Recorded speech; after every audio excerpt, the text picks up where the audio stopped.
ഹരേ ഹരേ കൃഷ്ണ കൃഷ്ണ കൃഷ്ണ ഹരേ ഹരേ ഹരേ രാമ രാമ രാമ ഹരേ ഹരേ ഹരേ കൃഷ്ണ കൃഷ്ണ കൃഷ്ണ ഹരേ ഹരേ ഹരേ രാമ രാമ രാമ ഹരേ ഹരേ ഹരേ കൃഷ്ണ കൃഷ്ണ കൃഷ്ണ ഹരേ ഹരേ ഹരേ രാമ രാമ രാമ ഹരേ ഹരേ ഹരേ കൃഷ്ണ കൃഷ്ണ ഹരേ ഹരേ ഹരേ രാമ രാമ ഹരേ ഹരേ ഹരേ കൃഷ്ണ കൃഷ്ണ ഹരേ ഹരേ ഹരേ രാമ രാമ ഹരേ ഹരേ ഹരേ കൃഷ്ണ കൃഷ്ണ ഹരേ ഹരേ ഹരേ രാമ രാമ ഹരേ ഹരേ.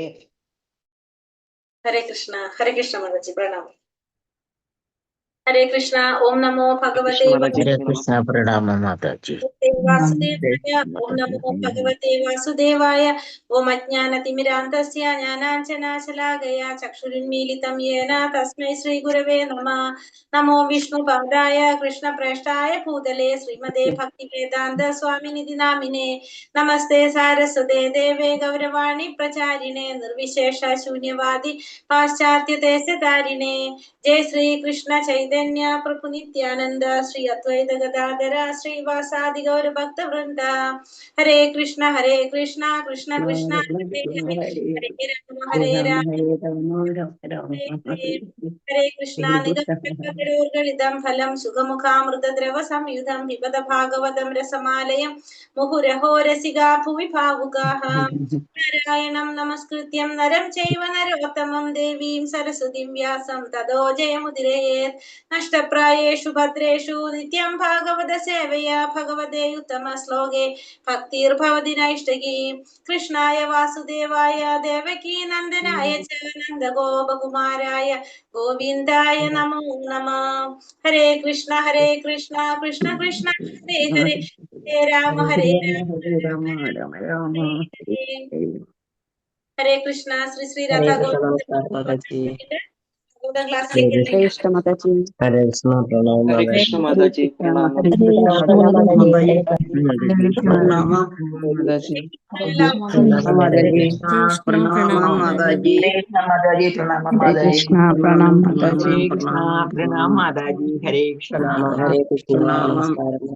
എട്ടാമത്തെ അധ്യായം ഒന്നാമത്തെ പരീക്ഷിത് മഹാരാജാവ് ബ്രാഹ്മണ കുമാരനാൽ ശപിക്കപ്പെടുന്നു എന്നുള്ള അധ്യായത്തില് 45 വരെയുള്ള ശ്ലോകം നമ്മൾ എടുത്തുല്ലോ ഇന്നലെ. ഇന്നലെ നമ്മൾ എന്താ പറഞ്ഞത്? 45 വരെ ശ്ലോകത്തില് ശമീകി മഹർഷി പറയാണ് അല്ലെ, മകനോട് പറയാണ് നീ എന്ത് ചെയ്തു, അപരാധം പ്രവർത്തിച്ചു എന്ന് പറയാണ്. അതായത് മഹാനായിട്ടുള്ള രാജാവിനെ കുറിച്ച്, ആ പരീക്ഷിത് മഹാരാജാവിനെ കുറിച്ച് നീ അജ്ഞനാണ്. കാരണം ഭഗവാനോളം മഹാത്മ്യമുള്ളവനാണ് ആര്? പരീക്ഷിത് മഹാരാജാവ്. അപ്പൊ അതുകൊണ്ട് നീ സാധാരണ ജനങ്ങളായിട്ട് ആരെ കാണരുത്, അദ്ദേഹത്തെ ഒരിക്കലും കാണരുത് എന്ന് പറയാണ് പരീക്ഷിത് മഹാരാജാവിനെ കുറിച്ച് ശമീകി ഋഷി ശൃംഗിയോട് പറയായിരുന്നു. പിന്നെന്താ പറഞ്ഞത്? അല്ലെങ്കിൽ എന്റെ പുത്ര, ഏകരാജാവിന്റെ പരമാധികാര ഭരണം രഥചക്രധാരിയായ ഭഗവാനെയാണ് പ്രതിനിധീകരിക്കുന്നത്. അപ്പൊ ഏകചക്രധാരിയാണ് ആര്? ഏകചക്രധാരിയായിട്ടുള്ള ഏകരാജാവിന്റെ ഭരണം നടക്കുന്നതാണ് അവിടെ. അപ്പൊ അതുകൊണ്ട് അത് ഭഗവാനെയാണ് പ്രതിനിധീകരിക്കുന്നത്. അതുപോലെ തന്നെ പറയുന്നത് അത്തരത്തിലുള്ള രാജാവിന്റെ ഭരണം ഇല്ലാതാകും. എന്താ സംഭവിക്കുന്നത്? ലോകം മുഴുവനും കള്ളന്മാരെ കൊണ്ടും കൊള്ളക്കാരെ കൊണ്ടും നിറയും. മാത്രമല്ല എന്താ സംഭവിക്കുന്നത്? അവിടെ താമസം വിന ചിന്നിച്ചിതറി പറ്റങ്ങളെ പോലെ പ്രജകളുടെ മേൽ അതിശത്വം സ്ഥാപിക്കാനായിട്ട്, അരക്ഷിതരായിട്ടുള്ള പ്രജകളുടെ മേൽ അതിശത്വം സ്ഥാപിക്കാനായിട്ട് സാധിക്കും എന്നാണ് ഇവിടെ പറയുന്നത്. അത് കഴിഞ്ഞ് അടുത്ത ശ്ലോകത്തിൽ പറഞ്ഞു, രാജകീയ ഭരണം, ഏകശാസന ഭരണം അവസാനിക്കുമ്പോൾ കള്ളന്മാരും കൊള്ളക്കാരും ജനങ്ങളുടെ സമ്പത്ത് കൊള്ളയടിക്കും. രാജ്യത്ത് സാമൂഹ്യ ശിഥിലീകരണം സംഭവിക്കും. ജനങ്ങൾ വധിക്കപ്പെടും, ദ്രോഹിക്കപ്പെടും. മൃഗങ്ങളും സ്ത്രീജനങ്ങളൊക്കെ അപഹരിക്കപ്പെടും. അതായത് പരീക്ഷിത് മഹാരാജാവിന്റെ ഭരണം അവസാനിക്കുമ്പോൾ ഇത്തരത്തിലുള്ള കാര്യങ്ങളൊക്കെ ഉണ്ടാക്കുമെന്ന് മഹർഷി പറയാണ്. പിന്നെ അടുത്തതിൽ എന്താ പറഞ്ഞത്? സാമാന്യ ജനങ്ങളൊക്കെ അധപതിക്കും. അപ്രകാരം അവർ ഇന്ദ്രിയാസ്വാദനത്തിന് വേണ്ടിയിട്ടുള്ള സാമ്പത്തിക പുരോഗതിയിൽ വർദ്ധിതമായിട്ട് ആകർഷിതരായിട്ട് മാറും. അപ്പൊ ജ്ഞാനന്മാർക്കും കുരങ്ങന്മാർക്കും സമാനമായിട്ടുള്ള വർണ്ണസങ്കരങ്ങളുടെ ഒരു അനാവശ്യ ജനത തന്നെ അവിടെ ഉണ്ടാകും എന്നാണ് ഇവിടെ ശമീകി മഹർഷി പറയുന്നത്. അതിനാര് കാരണമായി? അത് പറയുന്നുണ്ട്. ആരാണ് കാരണമാകുന്ന പറഞ്ഞത്? ബ്രാഹ്മണകുലം അതിന് കാരണമായിട്ട് മാറി എന്നാണ് പറയുന്നത്. ഹരേ കൃഷ്ണ. അത്രയല്ല നമ്മൾ എടുത്തത്? അതെ മാതാജി. ഹരേ കൃഷ്ണ.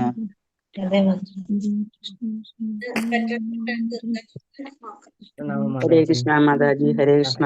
46 എടുക്കുന്നത്. ഹരേ കൃഷ്ണ. ശ്ലോകം 46. ഓം നമോ ഭഗവതേ വാസുദേവായ.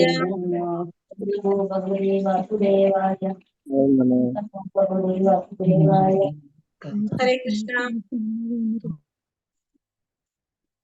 ധർമ്മപാലോ നരപതി സതു സമ്രാട് ബൃഹത്സ്രവഃ സാക്ഷാത് മഹാഭാഗവതോ രാജർഷി ഹയമേധയാട് ക്ഷുത്രിട് ശ്രമയുതോ ദീനോ നൈവാസ്മച്ചാപമർഹതി.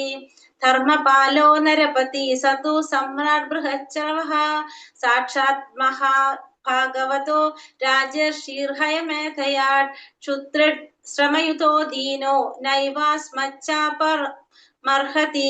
ചൊല്ലിക്കോളൂ. ഹരേ കൃഷ്ണ.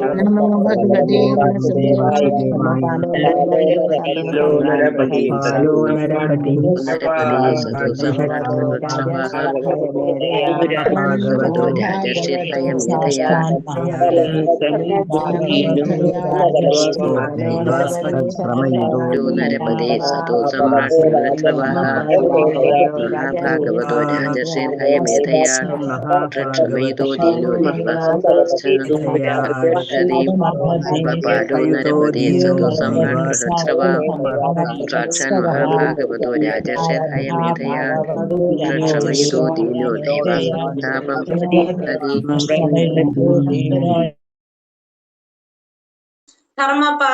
ധർമ്മപാലകൻ, നരപതി രാജാവ്, സ അദ്ദേഹം, തു എന്നാൽ, സമ്രാട് ചക്രവർത്തി, ബൃഹത് അത്യന്തം, സ്രവ വിശ്രുതനായ, സാക്ഷാത് ആത്മാർത്ഥ, മഹാഭാഗവത ഒന്നാന്തരം ഭഗവത് ഭക്തൻ, രാജഋഷി രാജാക്കന്മാരിൽ ഋഷി, രാജർഷി, ഹയ മേധയാൾ അശ്വമേധ യജ്ഞങ്ങളുടെ മഹാനുഷ്ഠാവ്, ക്ഷുത് വിശപ്പ്, തൃഡ് ദാഹം, ശ്രമയുത ക്ഷീണിതനും ശ്രമാർത്ഥനും, ദീന പീഡിതമായ, ന ഒരിക്കലും, ഏവ അപ്രകാരം, അസ്മാത് നമ്മാൽ, ശാപം ശാപം, അർഹതി അർഹിക്കുന്ന, വിവർത്തനം ഭാവാർത്ഥം ശില പ്രഭുപാദിക്ക് ജയ്. വിവർത്തനം: പരീക്ഷിത്ത് ചക്രവർത്തി ധർമ്മിഷ്ഠനായ രാജാവാണ്. അദ്ദേഹം അത്യന്തം വിശ്രുതനും പരമദിവ്യോത്തമ പുരുഷന്റെ ഒന്നാന്തരം ഭക്തനുമാണ്. മഹാഭാഗവത് എന്ന് പറയും. രാജാക്കന്മാരിൽ ഋഷിയായ അദ്ദേഹം നിരവധി അശ്വമേധ യാഗങ്ങൾ അനുഷ്ഠിച്ചിട്ടുണ്ട്. അത്തരമൊരു രാജാവ് വിശപ്പും ദാഹവും കൊണ്ട് പരീക്ഷീണനും ശ്രമാർത്ഥനുമാകയാൽ അദ്ദേഹം ഒരു തരത്തിലും ശാപാർഹനല്ല. അപ്പോൾ പറയുന്നത്, പരീക്ഷിത്ത് മഹാരാജാവ് ധർമ്മിഷ്ഠനായിട്ടുള്ള രാജാവാണ്. അദ്ദേഹം അത്യന്തം വിശ്രുതനാണ്. അതുപോലെ തന്നെ ഭഗവാന്റെ ഒന്നാന്തരം ഭക്തനാണ്. അപ്പൊ അതുകൊണ്ട് തന്നെ അദ്ദേഹം അത് മാത്രമല്ല, നിരവധി അശ്വമേധ യാഗങ്ങളും അനുഷ്ഠിച്ചിട്ടുണ്ട്. അപ്പൊ അത്തരം ഒരു രാജാവിന് വിശപ്പും ദാഹവും കൊണ്ട് പരീക്ഷീണനായിട്ട് ശ്രമാർത്ഥനുമായി എന്ന് പറയുന്നത്, അദ്ദേഹം അങ്ങനെയുള്ളൊരു രാജാവ് ഒരു തരത്തിലും എങ്ങനെയല്ല, ശാപാർഹനല്ല എന്നാണ് ഇവിടെ പറയുന്നത്. കാരണം ഭഗവാന്റെ മഹാഭക്തനാണ് അദ്ദേഹം. അപ്പൊ എല്ലാം സഹിക്കാൻ ആർക്ക് സാധിക്കുന്നതാണ്? ആ ഭക്തന് സാധിക്കുന്നതാണ്. അപ്പോ അവിടെ അത് സംഭവിച്ചത് ഭഗവാന്റെ ഇച്ഛ അനുസരിച്ച് തന്നെയാണ്. അല്ല അതുകൊണ്ട് അദ്ദേഹം ഒരിക്കലും ശാപത്തിന് അർഹനല്ല എന്നിവിടെ ശമീക ഋഷി പറയാണ്. ഭാവാർത്ഥം ശീല പ്രഭുപാദിക്ക് ജയ്. ഭാവാർത്ഥം: രാജകീയ പദവിയെ സംബന്ധിച്ച സാമാന്യ അനുശാസനങ്ങളെ വിശദീകരിച്ച ശേഷം രാജാവ് തെറ്റൊന്നും ചെയ്യുകയില്ലെന്നും ആകയാൽ അദ്ദേഹം ശിക്ഷാർഹനല്ലെന്നും സ്ഥിരീകരിച്ച ശേഷം ശമീക ഋഷി പരീക്ഷിത്ത് മഹാരാജാവിനെ കുറിച്ച് സവിശേഷമായി ചിലതൊക്കെ പറയാൻ ആഗ്രഹിച്ചു. അപ്പോ രാജകീയ പദവിയെ സംബന്ധിച്ച് സാമാന്യ അനുശാസനങ്ങൾ വിശദീകരിച്ച ശേഷം ഒരു രാജാവ് എന്ത് ചെയ്യില്ല? തെറ്റ് ചെയ്യില്ല. അതുകൊണ്ട് തന്നെ അദ്ദേഹം ശിക്ഷാർഹനല്ല എന്ന് സ്ഥിരീകരിച്ചത് കൊണ്ട് ശേഷം പരീക്ഷിത്ത് മഹാരാജാവിനെ കുറിച്ച് സവിശേഷമായിട്ട് ചിലതൊക്കെ പറയാനായിട്ട് ആരാഗ്രഹിക്കാണ്? ശമീക ഋഷി ആഗ്രഹിക്കാണ്. പരീക്ഷിത്ത് മഹാരാജാവിന്റെ സവിശേഷ യോഗ്യതകൾ ഇവിടെ സംക്ഷിപ്തമായി നൽകിയിരിക്കുന്നു. ഇപ്പോ രാജാവിന്റെ യോഗ്യതകൾ ഇവിടെ പറയാണ്. ഒരു രാജാവിനെ വെറും ഒരു രാജാവായി മാത്രം ഗണിച്ചാൽ പോലും രാജവംശത്തിൻ്റെതായ ധർമാനുശാസനങ്ങൾ നിർവഹിക്കുന്ന ഭരണാധിപൻ എന്ന നിലയിൽ അദ്ദേഹം അതിവിശുദ്ധനായി തീരുന്നു. അപ്പൊ ഒരു രാജാവിനെ വെറും ഒരു രാജാവായിട്ട് ഗണിച്ചാൽ പോലും നമുക്ക് ആ രാജവംശത്തിൻ്റെതായിട്ടുള്ള ധർമാനുശാസനങ്ങൾ നിർവഹിക്കുന്ന ഭരണാധിപൻ എന്ന നിലയിൽ അദ്ദേഹം എങ്ങനെയാണ്? അതിവിശ്രുതനായിരുന്നു. ശാസ്ത്രങ്ങളിൽ എല്ലാ വർണ്ണാശ്രമങ്ങളുടെയും കർത്തവ്യങ്ങൾ നിർദ്ദേശിച്ചിരിക്കുന്നു. നമുക്കറിയാം ശാസ്ത്രങ്ങളില് എല്ലാ തരത്തിലുള്ള വർണ്ണാശ്രമങ്ങളുടെയും കർത്തവ്യങ്ങൾ നിർദ്ദേശിച്ചിട്ടുണ്ട്. ഭഗവത്ഗീത 18:43 പരാമർശിച്ചിരിക്കുന്ന ഒരു ക്ഷത്രിയന് വേണ്ട സർവ്വഗുണങ്ങളും ചക്രവർത്തിയിൽ ഉണ്ടായിരുന്നു. അപ്പൊ ഒരു ക്ഷത്രിയന് വേണ്ട എല്ലാ യോഗ്യതകളും ആരിലുണ്ടായിരുന്നു? പരീക്ഷിത്ത് മഹാരാജാവില് ഉണ്ടായിരുന്നു. അദ്ദേഹം ഒരു മഹാഭഗവത് ഭക്തനും ആത്മസാക്ഷാത്കാരം സിദ്ധിച്ച വ്യക്തിയുമായിരുന്നു. അദ്ദേഹം എങ്ങനെയാണ്? ഭഗവാന്റെ മഹാഭക്തനായിരുന്നു, മാത്രമല്ല ആത്മസാക്ഷാത്കാരം സിദ്ധിച്ച വ്യക്തിയുമായിരുന്നു. ആര്? പരീക്ഷിത്ത് മഹാരാജാവ്. വിശപ്പും ദാഹം കൊണ്ട് വലഞ്ഞ് പരീക്ഷണനും ശ്രമാർത്ഥനുമായ അത്തരം ഒരു രാജാവിനെ ശപിക്കുന്നത് തികച്ചും ഉചിതമല്ല. അപ്പൊ വിശപ്പും കൊണ്ട് ദാഹം കൊണ്ട് വലഞ്ഞ ആ പരീക്ഷിത്ത് മഹാരാജാവിനെ പോലുള്ളൊരു മഹാഭക്തനെ രാജാവിനെ ശപിക്കുന്നത് ഒരിക്കലും ഉചിതമല്ല. നാനാവശങ്ങളിൽ നിന്നും കാര്യങ്ങളെ വസ്തുനിഷ്ഠമായി അപഗ്രഥിച്ച ശമീക ഋഷി പരീക്ഷിത്ത് മഹാരാജാവിനെ ശപിച്ചത് എല്ലാവിധത്തിലും അനീതിയാണെന്ന് സമ്മതിച്ചു. അപ്പോ എല്ലാ തരത്തിലും എല്ലാ വശങ്ങളിൽ നിന്നും കാര്യങ്ങളെ വസ്തുനിഷ്ഠമായിട്ട് അപഗ്രഥിച്ചതിന് ശേഷം ശമീക ഋഷി എന്താ പറയുന്നത്? പരീക്ഷിത്ത് മഹാരാജാവിനെ ശപിച്ചത് അനീതിയാണെന്ന് സമ്മതിച്ചു. എല്ലാ ബ്രാഹ്മണരും ആ സംഭവത്തിൽ നിന്നും വിട്ടുനിന്നുവെങ്കിലും അഥവാ ആ സംഭവത്തിന്റെ ഉത്തരവാദിത്തത്തിൽ നിന്നും ഒഴിഞ്ഞു മാറിയെങ്കിൽ തന്നെയും ഒരു ബ്രാഹ്മണ ബാലന്റെ ബാലിശമായ പ്രവൃത്തി മൂലം മുഴുവൻ ലോകത്തിന്റെയും അവസ്ഥയ്ക്ക് മാറ്റം സംഭവിച്ചു. അപ്പൊ മറ്റുള്ള എല്ലാ ബ്രാഹ്മണന്മാരും ഈ സംഭവത്തിൽ നിന്ന് വിട്ടുനിന്നു എങ്കിലും ഉത്തരവാദിത്തത്തിൽ നിന്ന് ഒഴിഞ്ഞു മാറിയെങ്കിലും ഒരു ബ്രാഹ്മണ ബാലന്റെ ബാലിശമായ പ്രവൃത്തി കൊണ്ട് ലോകത്തിന്റെ മുഴുവൻ അവസ്ഥയ്ക്ക് മാറ്റം സംഭവിച്ചു. ആകയാൽ ഒരു ബ്രാഹ്മണനായ ശമീക ഋഷി ലോകത്തിന്റെ സുഭഗമായ വീഴ്ച സംഭവിച്ചതിന് അഥവാ സത്ഭരണ സമ്പൂർണമായ ലോകത്തിന് പൂർണ്ണ അധപതനം സംഭവിച്ചതിന് ഉത്തരവാദിത്തം ഏറ്റെടുത്തു. അങ്ങനെ ആ ശമീക ഋഷി എന്ത് ഏറ്റെടുക്കാണ്? ആ വീഴ്ച സംഭവിച്ചതിന്, സുഭഗമായിട്ടുള്ള വാഴ്ചയ്ക്ക് വീഴ്ച സംഭവിച്ചതിന്, അല്ലെങ്കിൽ സത്ഭരണ സമ്പൂർണമായിട്ടുള്ള ലോകത്തിന് അധപതനം സംഭവിച്ചതിനുള്ള ഉത്തരവാദിത്തം ആരെ ഏറ്റെടുത്തൂടെ? ഋഷി ഏറ്റെടുത്തു. ശ്ലോകം 47. അപാപേഷു സ്വഭൃത്യേഷു ബാലേനാപക്വബുദ്ധിന പാപം കൃതം തത് ഭഗവാൻ സർവാത്മാ ക്ഷന്തുമർഹതി. അപാപേഷു സ്വഭൃത്യേഷു ബാലേനാപക്വബുദ്ധിന പാപം കൃതം തത് ഭഗവാൻ സർവാത്മാ ക്ഷന്തുമർഹതി. ചൊല്ലിക്കോളൂ. ഭഗവതേ വാസുദേവായ പാപേഷു സ്വഭൃത്യേഷു ഭഗവാൻ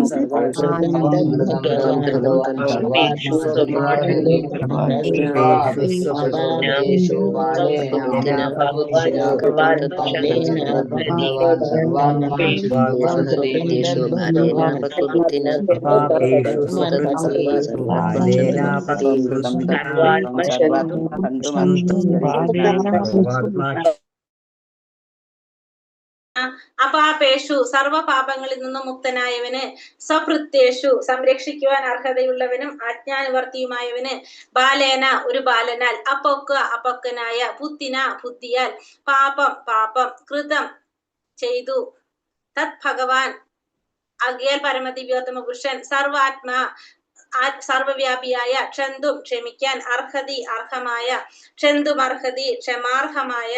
വിവർത്തനം ഭാവാർത്ഥം ശ്രീല പ്രഭുപാദിക്ക് ജയ്. വിവർത്തനം: അനന്തരം സർവപാപങ്ങളിൽ നിന്നും മുക്തനായവനും ഭഗവത് ആജ്ഞാനുവർത്തിയും സംരക്ഷണാർഹനുമായ ഒരു വ്യക്തിയെ ശപിച്ച് കൊടിയ അപരാധം ചെയ്ത വിവേകശൂന്യനും അപക്വനുമായ ബാലന് മാപ്പ് നൽകണമെന്ന് ഋഷി സർവവ്യാപിയായ പരമദിവ്യോത്തമ പുരുഷനോട് പ്രാർത്ഥിച്ചു. അങ്ങനെ ശമീക ഋഷി ഭഗവാനോട് പ്രാർത്ഥിക്കുകയാണ്, തന്റെ മകനായിട്ടുള്ള വിവേകശൂന്യനായിട്ടുള്ള അപക്വനായിട്ടുള്ള ആ ബാലന് മാപ്പ് നൽകണമെന്ന് ശമീക ഋഷി ഭഗവാനോട്, പരമദിവ്യോത്തമ പുരുഷനായ ഭഗവാനോട് പ്രാർത്ഥിച്ചു. ഭാവാർത്ഥം ശ്രീല പ്രഭുപാദിക്ക് ജയ്. പുണ്യമോ പാപമോ ആയ സ്വപ്രവർത്തികൾക്ക് ഓരോരുത്തരും ഉത്തരവാദികളാണ്. ഒന്നാന്തരം ഭഗവത് ഭക്തനാകിയാൽ സർവ്വപാപങ്ങളിൽ നിന്നും പൂർണ്ണമായും വിമുക്തനും ധർമ്മിഷ്ഠനായ രാജാവാകിയാൽ ബ്രാഹ്മണരാൽ സംരക്ഷിക്കപ്പെടാൻ സർവ്വതാ യോഗ്യനുമായ പരീക്ഷിത്ത് മഹാരാജാവിനെ ശപിക്കുകയാൽ സ്വന്തം പുത്രൻ അപരാധം പ്രവർത്തിച്ചിരിക്കുന്നുവെന്ന് ശമീക ഋഷിക്ക് മുൻകൂട്ടി കാണാൻ കഴിഞ്ഞു. ഒരു ഭഗവത് ഭക്തനോട് അപരാധം ചെയ്താൽ അതിന്റെ പ്രത്യാഘാതങ്ങളിൽ നിന്നും രക്ഷപ്പെടാൻ അത്യന്തം പ്രയാസമാണ്. ബ്രാഹ്മണർ സാമൂഹ്യ വ്യവസ്ഥിതിയുടെ ശിരസാകയാൽ അവരുടെ ആജ്ഞാനുവർത്തികളെ ശപിക്കാനല്ല, മറിച്ച് സംരക്ഷിക്കാൻ നിർദ്ദേശിക്കപ്പെട്ടിട്ടുള്ളവരാണ്.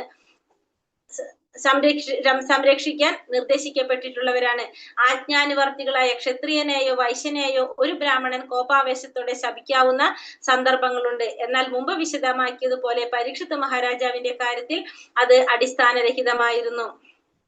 ഒരു ബ്രാഹ്മണ പുത്രൻ എന്ന ഏക കാരണത്താലും പൊള്ളയായ സ്വയം ശ്രേഷ്ഠത്വ ഭാവത്താലും വിഡ്ഢിയായ ബ്രാഹ്മണ പുത്രൻ ഈ മഹാ അപരാധം പ്രവർത്തിച്ചു. അപ്പൊ പുണ്യമായാലും പാപമായാലും എല്ലാ പ്രവർത്തികൾക്കും ഓരോരുത്തരും ഉത്തരവാദികളാണ്. അപ്പൊ ഒന്നാന്തരം ഭഗവത് ഭക്തനായതുകൊണ്ട് തന്നെ സർവ്വ പാപങ്ങളിൽ നിന്നും പൂർണ്ണമായിട്ട് വിമുക്തനും ധർമ്മിഷ്ഠനായിട്ടുള്ള രാജാവായതുകൊണ്ട് രാജാവാകിയാൽ ബ്രാഹ്മണരാൽ സംരക്ഷിക്കപ്പെടാൻ സർവ്വതാ യോഗ്യനായ പരീക്ഷിത് മഹാരാജാവിനെ ശപിക്കുകയാൽ സ്വന്തം പുത്രൻ അപരാധം പ്രവർത്തിച്ചു എന്നുള്ളത് ശുമീക ഋഷിക്ക് മുൻകൂട്ടി കാണാനായിട്ട് കഴിഞ്ഞു.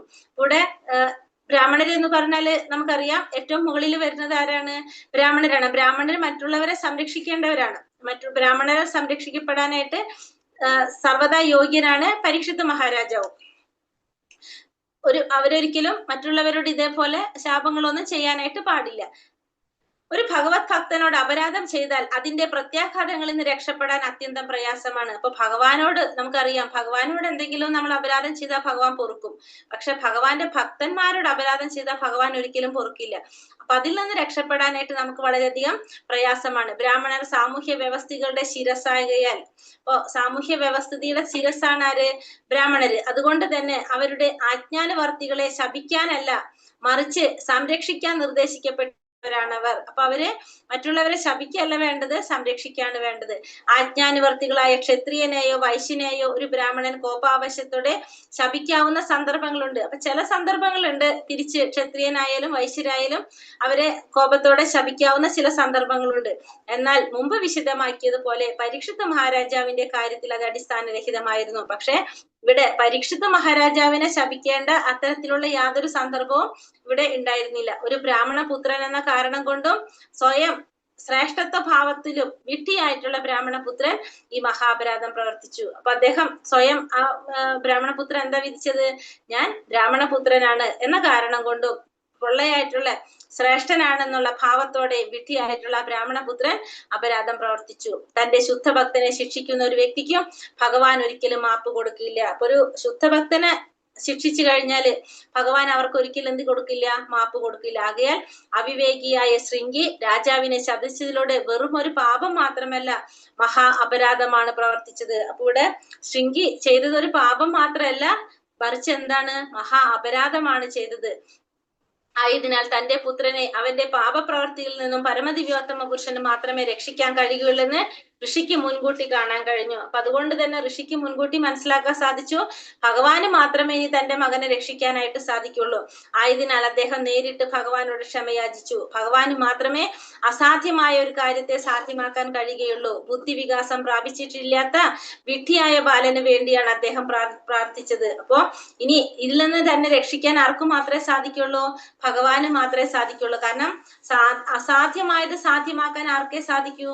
ഭഗവാന് മാത്രമേ സാധിക്കൂ. അതുകൊണ്ട് അദ്ദേഹം ബുദ്ധിവികാസം പ്രാപിച്ചിട്ടില്ലാത്ത വിഡ്ഢിയായിട്ടുള്ള തന്റെ മകന് വേണ്ടി അദ്ദേഹം എന്ത് ചെയ്തു? ഭഗവാനോട് പ്രാർത്ഥിച്ചു. ഭൗതിക അസ്തിത്വത്തിൽ നിന്നും മുക്തനാക്കാനായി പരീക്ഷിത് മഹാരാജാവിനെ ഇത്തരം ഒരു ക്ലേശകരമായ അവസ്ഥയിൽ അകപ്പെടുത്തുക എന്നതാണ് ഭഗവത് ഇച്ഛയെങ്കിൽ പിന്നെ എങ്ങനെയാണ് ബ്രാഹ്മണൻ പുത്രൻ ഈ അപരാധത്തിന്റെ ഉത്തരവാദിയാക്കപ്പെട്ടതെന്ന ചോദ്യം ഇവിടെ ന്യായമായും ഉന്നയിക്കപ്പെട്ടേക്കാം. അപ്പോ ഈ പറഞ്ഞ കാര്യങ്ങളെല്ലാം ഇവിടെ നടന്നത് ഭഗവാന്റെ ഇച്ഛയനുസരിച്ചാണെങ്കിൽ പിന്നെ എങ്ങനെയാണ് അവിടെ ബ്രാഹ്മണ പുത്രൻ അപരാധത്തിന്റെ ഉത്തരവാദിയാകുന്നത് എന്നുള്ളൊരു ചോദ്യം ന്യായമായും ഉന്നയിക്കപ്പെട്ടേക്കാം. അതിന്റെ ഉത്തരം, അപരാധം ചെയ്തത് ഒരു പിഞ്ചുബാലനാകിയാൽ അവന്റെ ആ തെറ്റ് ക്ഷമിക്കാവുന്നതാണ്. അപ്പൊ അവിടെ ഉത്തരം പറഞ്ഞ എന്താണ്? അപരാധം ചെയ്തത് ഒരു ബാലനായതുകൊണ്ട് അവന്റെ തെറ്റ് ക്ഷമിക്കാവുന്നതാണ്. ആകയാൽ പിതാവിന്റെ പ്രാർത്ഥന സ്വീകരിക്കപ്പെട്ടു. അപ്പൊ അതുകൊണ്ട് തന്നെ പിതാവിന്റെ പ്രാർത്ഥന അവിടെ സ്വീകരിക്കപ്പെട്ടു. എന്നാൽ കലിയെ ലോകകാര്യങ്ങളിൽ ഇടപെടാൻ അനുവദിച്ചതിന് മുഴുവൻ ബ്രാഹ്മണ കുലത്തെയും കുറ്റക്കാരാക്കിയത് എന്തുകൊണ്ടെന്നാണ് ചോദ്യം ഉന്നയിക്കപ്പെട്ടാൽ അതിനുചിതമായ മറുപടി വരാഹ പുരാണത്തിൽ ഇപ്രകാരം നൽകിയിരിക്കുന്നു. അപ്പോൾ അപ്പൊ ഇവിടെ ഭഗവാന്റെ ഇച്ഛയനുസരിച്ചാണ് പരീക്ഷിത്ത് മഹാരാജാവ് ഇത്തരത്തിലുള്ള ഒരു സന്ദർഭം പരീക്ഷിത്ത് മഹാരാജാവിനെ നേരിടേണ്ടെന്ന് വന്നതുകൊണ്ട് അത് നമ്മൾ പറഞ്ഞു. അപ്പൊ ആ ബാലനും അപ്പൊ അതേപോലെ തന്നെ ഉത്തരവാദിത്തം ഇല്ലല്ലോ എന്നുള്ളതിന് ഉത്തരം പറഞ്ഞെന്താണ്, ഒരു ബാലനായതുകൊണ്ട് തന്നെ ആ ബാലന്റെ തെറ്റ് ക്ഷമിക്കാവുന്നതാണെന്ന് പറഞ്ഞു. അതുകൊണ്ട് തന്നെ പിതാവിന്റെ പ്രാർത്ഥന ഭഗവാൻ സ്വീകരിച്ചു.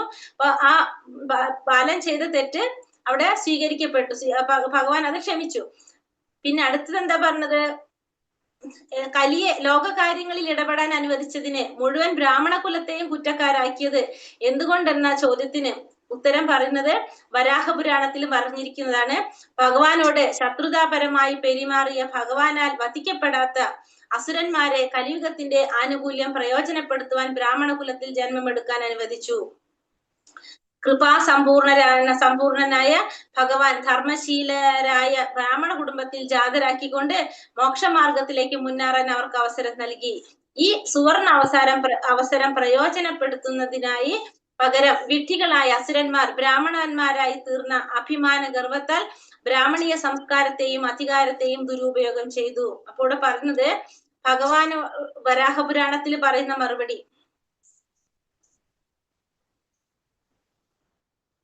വരാഹപുരാണത്തില് പറയുന്ന മറുപടി എന്താണ്, ഭഗവാനോട് ശത്രുതാപരമായിട്ട് പെരുമാറിയ ഭഗവാനാൽ വധിക്കപ്പെടാത്ത അസുരന്മാരെ കലിയുഗത്തിന്റെ ആനുകൂല്യം പ്രയോജനപ്പെടുത്താനായിട്ട് എന്താ ചെയ്തത്, ബ്രാഹ്മണ കുലത്തിൽ ജന്മമെടുക്കാൻ അനുവാദം കൊടുത്തു. അങ്ങനെയുള്ളവർക്ക് ബ്രാഹ്മണ കുലത്തിൽ ജന്മമെടുക്കാൻ അവസരം കൊടുത്തു. കൃപാസമ്പൂർണനായ ഭഗവാൻ ധർമ്മശീലരായ ബ്രാഹ്മണ കുടുംബത്തിൽ ജാതരാക്കിക്കൊണ്ട് അവർക്ക് എന്തിനുള്ള അവസരം നൽകി, മോക്ഷമാർഗത്തിലേക്ക് മുന്നേറാനുള്ള അവസരവും നൽകി.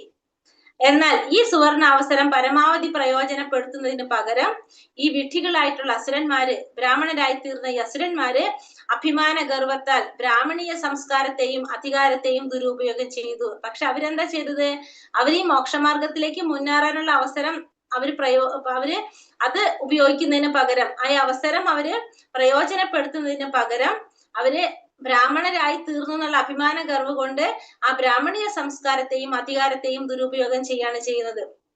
അതിന് മകുട ഉദാഹരണമാണ് ശമീക ഋഷിയുടെ പുത്രൻ. മാത്രമല്ല ശൃംഗിയെ പോലെ വിഡ്ഢികളായി തീരരുതെന്ന് വിഡ്ഢികളായ എല്ലാ ബ്രാഹ്മണ പുത്രന്മാരെയും ഇതിനോടൊപ്പം താക്കീത് ചെയ്യുകയും അവർക്ക് പൂർവ്വജന്മത്തിൽ ഉണ്ടായിരുന്ന അസുര ഗുണങ്ങൾക്കെതിരായി സദാ സംരക്ഷണം നൽകണമെന്ന മുന്നറിയിപ്പുമാണിത്. അപ്പോൾ അതിന് ഉദാഹരണമാണ് ആര്, ശൃംഗിയെ പോലുള്ള ശമീക മഹർഷിയുടെ പുത്രൻ. അത് ശൃംഗിയെ പോലെ വിഡ്ഢികളായി തീരരുതെന്ന്. പിന്നെ ഇവിടെ വേറെ എന്തുകൂടിയാണ് ഉപദേശിക്കുന്നത്, ശൃംഗിയെ പോലെ വിഡ്ഢികളായി തീരരുതെന്ന്. വിഡ്ഢികളായിട്ടുള്ള എല്ലാ ബ്രാഹ്മണ പുത്രന്മാരെയും ഇതിനോടൊപ്പം താക്കീത് ചെയ്യുകയും അവർക്ക് പൂർവ്വജന്മത്തിൽ ഉണ്ടായിരുന്ന അസുര ഗുണങ്ങൾക്കെതിരായിട്ട് സദാ സംരക്ഷണം നൽകുന്ന മുന്നറിയിപ്പുമാണ് ഇവിടെ നൽകുന്നത്. വിഡ്ഢിയായ ആ ബ്രാഹ്മണ ബാലനെ ഭഗവാൻ നിശ്ചയമായും മാപ്പ് നൽകി. എന്നാൽ ശമീക ഋഷിയെ പോലെ ഒരു പിതാവില്ലാത്ത മറ്റുള്ളവർ ബ്രാഹ്മണ കുലത്തിൽ ജാതരായാൽ പ്രാപ്തമായ ആനുകൂല്യങ്ങളെ ദുരുപയോഗം ചെയ്യുന്ന പക്ഷം തീർച്ചയായും അത്യന്തം കഠോരമായ ക്ലേശങ്ങളിൽ അകപ്പെടും. അപ്പോൾ ശമീക ഋഷിയെ പോലൊരു പിതാവ് ഉള്ളത് കൊണ്ടാണ് ആ ബാലൻ അവിടെ സാധിച്ചത്, മാപ്പ് കിട്ടാനായിട്ട് കാരണമായത്. അതില്ലാത്ത പക്ഷം, പ്രാപ്തമായ ആനുകൂല്യങ്ങളെ ദുരുപയോഗം ചെയ്യുന്ന പക്ഷം തീർച്ചയായിട്ടും എന്ത് സംഭവിക്കും, അത്യന്തം കഠോരമായ ക്ലേശങ്ങളിൽ അകപ്പെട്ടു പോകും. ഹരേ കൃഷ്ണ. ശ്ലോകം 48. തിരസ്കൃത വിപ്രലബ്ധ ശബ്ദ ക്ഷിപ്ത ഹതാ അപി നാസ്യ തത് പ്രതികുർവന്തി തദ്ഭക്ത പ്രഭവോപിഃ. തിരസ്കൃത വിപ്രലബ്ധ ശബ്ദ ക്ഷിപ്ത ഹതാ അപി നാസ്യ തത് പ്രതികുർവന്തി തദ്ഭക്ത പ്രഭവോപിഃ.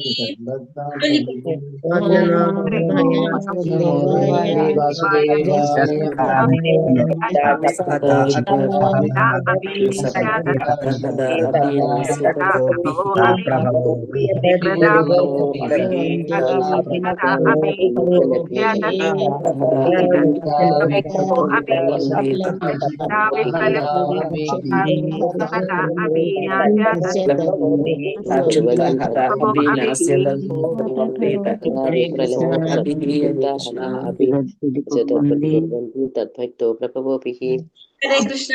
തിരകൃത അപകീർത്തിപ്പെടുത്തപ്പെട്ട്, വിപ്രലബ്ധ വഞ്ചിക്കപ്പെട്ട്, ശബ്ദ ശപിക്കപ്പെട്ട്, ക്ഷിപ്ത അവഗണനയാൽ, മനോവ്യഥയും ഉണ്ടാക്കുകയാൽ, ഹത അല്ലെങ്കിൽ വധിക്കപ്പെട്ടാൽ പോലും, അപി കൂടി, ന ഒരിക്കലും, അസ്യ ഈ പ്രവർത്തികൾക്കൊക്കെ, തത് അവരെ, പ്രതികുർവന്തി പ്രതിരോധിക്കുക, തത് ഭഗവാന്റെ, ഭക്ത ഭക്തരുടെ, പ്രഭവ പ്രബലരായ, അപി എങ്കിലും, ഹി തീർച്ചയായും, വിവർത്തനം ഭാവാർത്ഥം ശ്രീല പ്രഭുപാദിക്ക് ജയ്. വിവർത്തനം അപകീർത്തിയാലും അപകീർത്തിപ്പെടുത്തിയാലും വഞ്ചിച്ചാലും അവഗണിച്ചാലും അപമാനിച്ചാലും ശല്യപ്പെടുത്തിയാലും അല്ലെങ്കിൽ വധിച്ചാൽ പോലും പ്രതികാരഭക്തരാകാത്ത വിധം സഹന ശക്തിയുള്ളവരാണ് ഭഗവാന്റെ ഭക്തന്മാര്. ഇപ്പൊ ഭക്തന്മാരുടെ ഗുണങ്ങൾ നമ്മൾ പഠിച്ചിട്ടുണ്ട് ഭഗവത്ഗീതയില്. എന്താ ഇവിടെ പറയുന്നത്? ഭക്തന്മാരെന്ന് പറഞ്ഞാല് കീർത്തിച്ചാലും അപകീർത്തിച്ചാലും, അതായത് നമ്മളെ കീർത്തിപ്പെടുത്തിയാലും അപകീർത്തിപ്പെടുത്തിയാലും, നമ്മളെ വഞ്ചിച്ചാലും അവഗണിച്ചാലും അപമാനിച്ചാലും ശല്യപ്പെടുത്തിയാലും അല്ലെങ്കിൽ വധിച്ചാൽ പോലും പ്രതികാരബദ്ധരാകാത്ത വിധം സഹന ശക്തിയുള്ളവരാണ് ആര്? ഭഗവാന്റെ ഭക്തന്മാരെന്ന് പറയുന്നത്. ഭാവാർത്ഥം ശ്രീല പ്രഭുപാദിക്ക് ജയ്.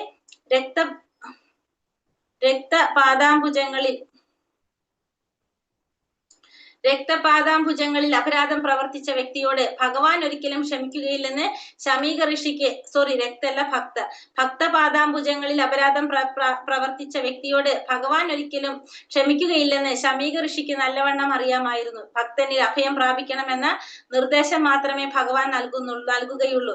പരീക്ഷിത്ത് മഹാരാജാവ് ബാലനെ തിരിച്ചു ശപിക്കുകയാണെങ്കിൽ ഒരു പക്ഷേ അവൻ രക്ഷപ്പെട്ടേക്കാം എന്ന് അദ്ദേഹം സ്വയം വിചാരിച്ചു. എന്നാൽ ഒരു ശുദ്ധഭക്തൻ ലൗകികമായ ജയപരാജയങ്ങളിൽ അഥവാ സാംസാരികമായ ലാഭനഷ്ടങ്ങളിൽ നിസ്സംഗനാണെന്ന് അദ്ദേഹത്തിന് അറിയാമായിരുന്നു. ആകയാൽ അവർ സ്വന്തം അപകീർത്തിയെയോ ശാപത്തെയോ അവഗണനയെയോ ഒരിക്കലും ഗൗരവമായി എടുക്കുകയില്ല. മാത്രമല്ല അവർക്ക് പ്രതികാര ബുദ്ധി തീരെയില്ല. വ്യക്തിപരമായ അത്തരം കാര്യങ്ങളെ സംബന്ധിച്ചിടത്തോളം അവർ അവയൊന്നും ഗൗരവമായി എടുക്കുകയില്ല.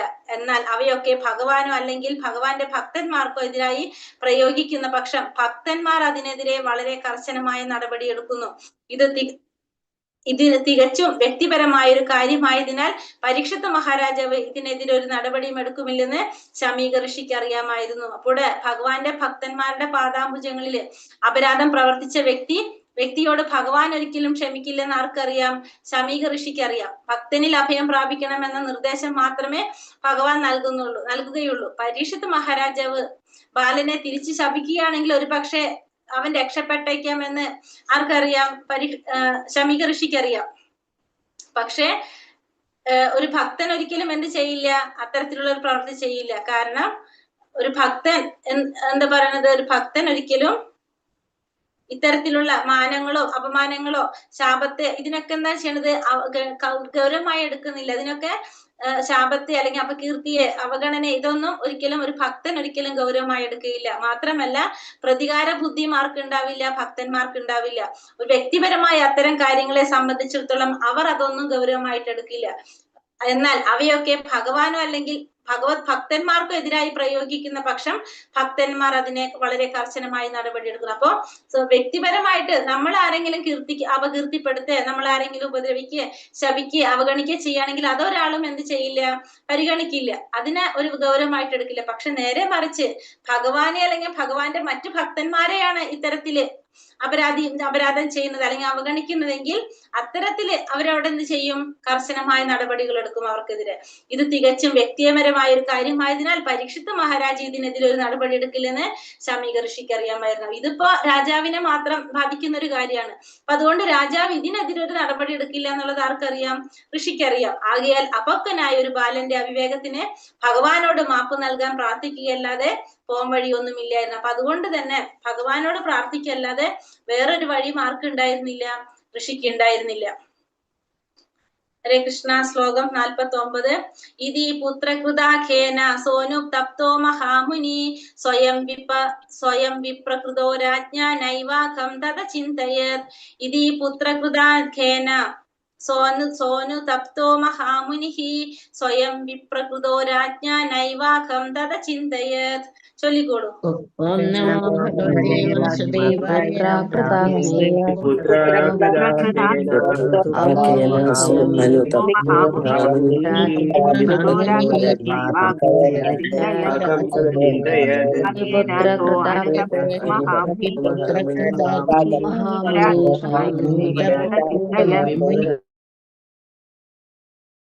വിധി അപ്രകാരം പുത്രൻ കൃത ചെയ്ത അഖേന പാപത്തിന് സ അദ്ദേഹം, അതായത് മുനി, അനുതപ്ത പാശ്ചാത്തപിക്കുന്നു, മഹാമുനി സ്വയം വിപ്രകൃത അപ്രകാരം അപമാനിക്കപ്പെട്ട് രാജാവിനാൽ ഇല്ല ഏവ നിശ്ചയമായും അഖം പാപം തത് അപി അചിന്തിയത് അതേക്കുറിച്ച് വിചാരിച്ചു. വിവർത്തനം ഭാവാർത്ഥം ശ്രീല പ്രഭുപാദിക്ക് ജയ്. വിവർത്തനം: സ്വന്തം പുത്രൻ പ്രവർത്തിച്ച അപരാധത്തിന് മഹാമുനി അപ്രകാരം പാശ്ചാത്തപിച്ചു. രാജാവ് തന്നോട് കാണിച്ച ധിക്കാരത്തെ അദ്ദേഹം വളരെ ഗൗരവമായി എടുത്തില്ല. അപ്പൊ സ്വന്തം പുത്രൻ പ്രവർത്തിച്ച അപരാധത്തിന് മഹാമുനി അപ്രകാരം പാശ്ചാത്തപിക്കുകയാണ് ചെയ്തത്. പക്ഷെ രാജാവ് തന്നോട് ചെയ്ത ധിക്കാരത്തെ മുനി എന്ത് ചെയ്തില്ല? ഗൗരവമായിട്ട് എടുത്തില്ല. ഭാവാർത്ഥം ശ്രീല പ്രഭുപാദിക്ക് ജയ്. ഇപ്പോൾ എല്ലാം വളരെ വ്യക്തമായി. പരീക്ഷിത് മഹാരാജാവ് മുനിയെ നിർജീവമായ സർപ്പമാല അണിയിച്ചത് അത്ര വലിയ കുറ്റമല്ലായിരുന്നു. എന്നാൽ ശൃംഗി രാജാവിനെ ശപിച്ചത് മഹാപരാധവുമായിരുന്നു. വലിയ കുറ്റങ്ങൾ അഥവാ മഹാപരാധങ്ങൾ മൂഢന്മാരും ബാലന്മാരും മാത്രമേ പ്രവർത്തിക്കുകയുള്ളൂ. ആകയാൽ അതിൽ നിന്നുളവായ പാപഫലത്തിന്റെ പ്രത്യാഘാതങ്ങളിൽ നിന്ന് വിമുക്തനാകാൻ സാധ്യമല്ലെങ്കിൽ തന്നെയും ആ ബ്രാഹ്മണ കുമാരൻ പരമപുരുഷന്റെ മാപ്പ് അർഹിക്കുന്നവനാണ്. മൂഢനായ ഒരു ബ്രാഹ്മണനാൽ നൽകപ്പെട്ട ശാപത്തെ പരീക്ഷിത മഹാരാജാവും ഗൗരവമായി എടുത്തില്ല. പ്രത്യുത ആ സുന്ദരമായ അവസ്ഥയുടെ മുഴുവൻ ആനുകൂല്യവും പ്രയോജനപ്പെടുത്തി ഭഗവദേച്ഛയാൽ ശ്രീ ശുകദേവ ഗോസ്വാമിയുടെ അനുഗ്രഹത്തിലൂടെ പരീക്ഷിത് മഹാരാജാവ് ജീവിതത്തിന്റെ പരമപരിപൂർണത പ്രാപ്തമാക്കി. യഥാർത്ഥത്തിൽ അത്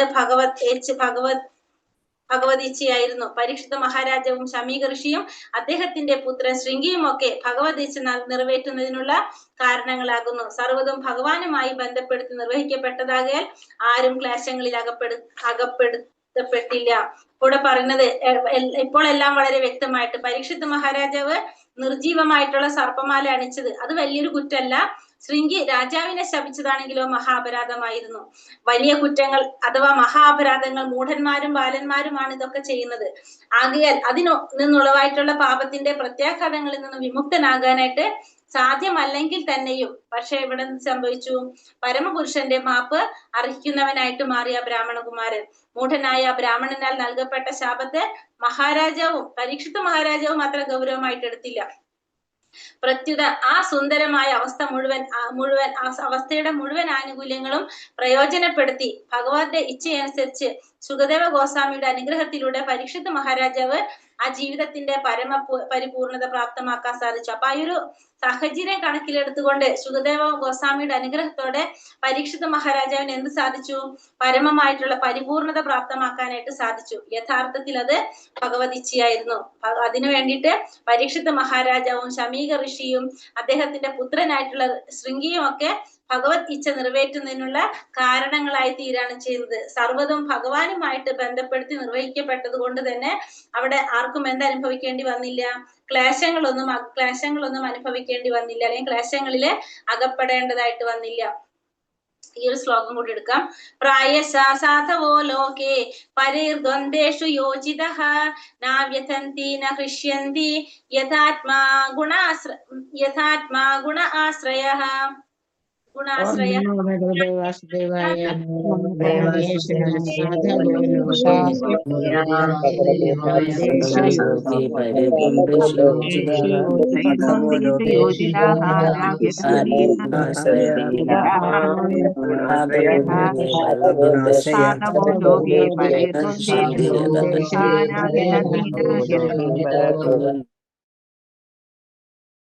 പ്രായശ സാമാന്യേന, സാധവ സാധുക്കൾ, ലോകേ ഈ ലോകത്തിൽ, പരേ മറ്റുള്ളവരാൽ, ദ്വന്ദ്വേഷു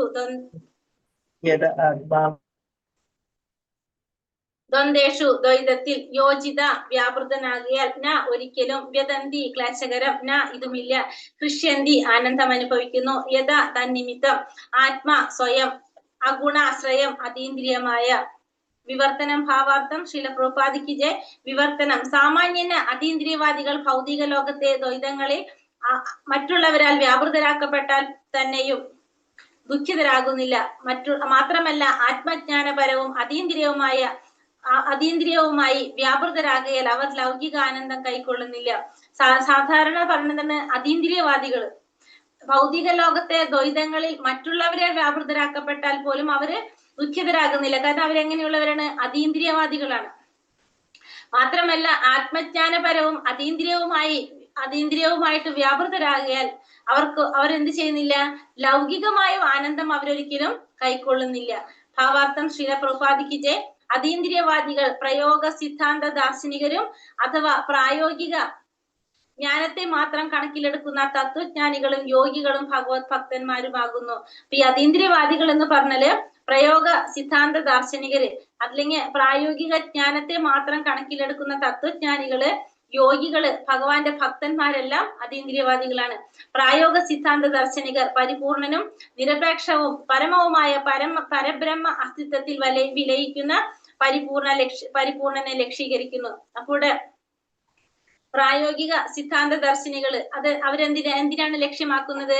ആ ബ്രഹ്മത്തെ, പരബ്രഹ്മ അസ്തിത്വത്തിൽ വിലയിക്കുന്ന ആ പരിപൂർണനെയാണ് അവർ ലക്ഷ്യമാക്കുന്നത്. യോഗികൾ സർവ്വവ്യാപിയായ പരമാത്മാവിനെ ദർശിക്കുന്നതിനെ അഥവാ ഗ്രഹിക്കുന്നതിനെ ലക്ഷീകരിക്കുന്നു. യോഗികളാണെങ്കിലോ പരമാത്മാവിനെ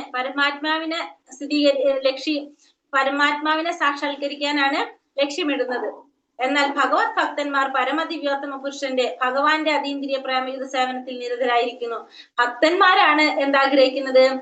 ഭക്തിയുടെ സേവനം ആഗ്രഹിക്കുന്നത്, ഭഗവാന്റെ ആ പ്രേമയുധ സേവനത്തിൽ നിരതരാകാൻ ആഗ്രഹിക്കുന്നത്. പരബ്രഹ്മവും പരമാത്മാവും ഭഗവാനുമെല്ലാം സർവാതിശയികളാകിയാൽ ഈ എല്ലാ അതീന്ദ്രിയവാദികളും പരമാത്മാവും പരബ്രഹ്മവും ഭഗവാനുമെല്ലാം സർവാതിശയും ആത്മജ്ഞാനപരവുമായ ഒരേ അതീന്ദ്രിയത്തിന്റെ വ്യത്യസ്ത രൂപങ്ങളാകിയാൽ ഈ എല്ലാ അതീന്ദ്രിയവാദികളും ഭൗതിക പ്രകൃതിയുടെ ത്രിഗുണങ്ങൾക്ക് അതീതരാണ്. അപ്പൊ ഈ അതീന്ദ്രിയവാദികൾ എല്ലാവരും തന്നെ എങ്ങനെയാണ്?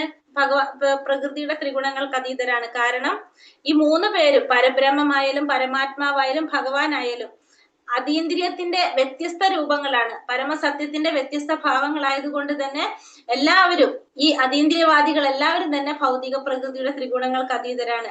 ഭൗതിക ദുഃഖങ്ങളും സുഖങ്ങളും സന്തോഷങ്ങളും എല്ലാം ത്രിഗുണങ്ങളുടെ ഫലമായിട്ടുള്ളതാകുന്നതാണ്. അപ്പൊ നമുക്ക് ഭൗതിക ലോകത്ത് സുഖവും സന്തോഷവും നമുക്ക് എങ്ങനെയാണ് കിട്ടുന്നത്? ത്രിഗുണങ്ങളുടെ ഫലമായിട്ടാണ് നമുക്ക് കിട്ടുന്നത്. ആകയാൽ അതീന്ദ്രിയവാദിയെ സംബന്ധിച്ചിടത്തോളം അത്തരം ഭൗതിക ദുഃഖവും സന്തോഷവും എല്ലാം അവഗണന അർഹിക്കുന്നതാണ്. ഒരു അതീന്ദ്രിയവാദിയെ സംബന്ധിച്ചിടത്തോളം ഇത്തരത്തിലുള്ള സുഖവും ദുഃഖവും എങ്ങനെയാണ്? അവഗണന അർഹിക്കുന്നതാണ്. അതായത് അവിധമുള്ള ഭൗതിക ദുഃഖങ്ങളിലും സന്തോഷങ്ങളിലും അതീന്ദ്രിയവാദികൾക്ക് യാതൊരു താല്പര്യവുമില്ല. അപ്പൊ അത്തരത്തിലുള്ള സുഖത്തിലും ദുഃഖത്തിലൊന്നും ആർക്ക് താല്പര്യം ഉണ്ടാവില്ല? അതീന്ദ്രിയവാദികൾക്ക് താല്പര്യം ഉണ്ടാവില്ല. ഋഷി ഒരു യോഗിയും രാജാവ് ഒരു മഹാഭക്തനും ആയിരുന്നു. അതുകൊണ്ട് തന്നെ പരമേച്ഛയാൽ സൃഷ്ടിക്കപ്പെട്ട അവിചാരിതമായ സംഭവത്തിൽ ഇരുവരും നിസ്സംഗതരായിരുന്നു. അപ്പൊ ഋഷി ഒരു യോഗിയാണ്, രാജാവ് ഭഗവാന്റെ ഭക്തനാണ്. അതുകൊണ്ട് തന്നെ ഭഗവാന്റെ ഇച്ഛയ്ക്കനുസരിച്ച് സൃഷ്ടിക്കപ്പെട്ട ആ സംഭവത്തിൽ രണ്ടുപേരും എങ്ങനെയാണ്? നിസ്സംഗതരാണ്. ബാലിശ പ്രകൃതനായ ബാലൻ ഭഗവത് ഇച്ഛയെ സഫലമാക്കാനുള്ള വെറും ഒരു ഉപകരണം മാത്രമായിരുന്നു. അപ്പൊ ഈ ശൃംഗി എന്ന് പറഞ്ഞ ബാലനോ ഭഗവാന്റെ ഇച്ഛ നടപ്പിലാക്കാനുള്ള ഒരു ഉപകരണം മാത്രമായിരുന്നു എന്നാണ് ഇവിടെ പറയുന്നത്. ശ്രീമദ് ഭാഗവതം പ്രഥമ സ്കന്ധം 18-ാം അധ്യായത്തിന്റെ വിപ്രശാപോപാലംബനം എന്ന ഭക്തി വേദാന്ത വിശദീകരണം ഇപ്രകാരം സമാപിക്കുന്നു. ഹരേ കൃഷ്ണ കൃഷ്ണ കൃഷ്ണ ഹരേ ഹരേ, ഹരേ രാമ രാമ രാമ ഹരേ ഹരേ. ഹരേ കൃഷ്ണ. വഞ്ചകൽപതരൂപേശ്ച കൃപാ സിന്ധോഭ്യവ ച പതിതാനാം പാവനേഭ്യോ വൈഷ്ണവേഭ്യോ നമോ നമഃ. അനന്ത കോടി വൈഷ്ണവഭക്തവൃന്ദി ജയ്. ശ്രീല പ്രഭുപാദ് ജയ്. ഗുരുദേവ് കി ജയ്. നിത്തായ് ഗൗര പ്രമാനന്ദേ. ഹരി ഹരി ബോൽ. ഹരേ കൃഷ്ണ. ഹരേ കൃഷ്ണ.